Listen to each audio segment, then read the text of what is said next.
My name is Erica. I came from Mexico in 1997 at the age of 18.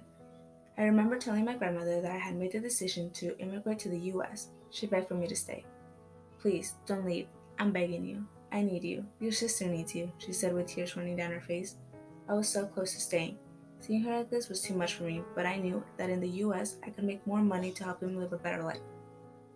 I traveled to the US with two of my cousins. All three of us left because of the economy in Mexico. We heard that there was a better economy, the government wasn't corrupt, and life was just simply better in the US. After all, it was the land of opportunity, the land of liberty, and the land of promise. My cousins and I paid a coyote to help us enter the US. The coyote brought over many, many people, from children to older adults.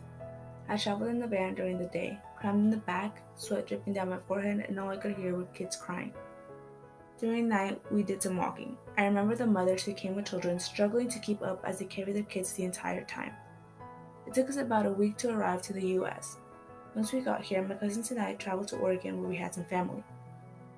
My greatest struggle was communicating with others. I didn't know any English. This made it very hard for me to get a job and to have some basic conversations with others.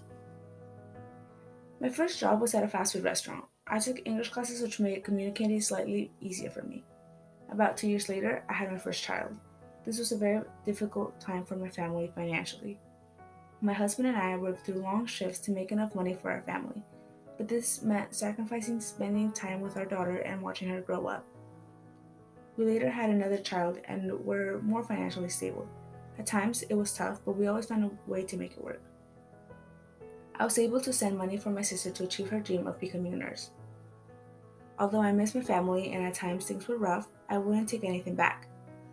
Once I was stable in the US, I was able to send money back to my family, and I also knew that here in the US, my children will have the opportunities they wouldn't have had in Mexico.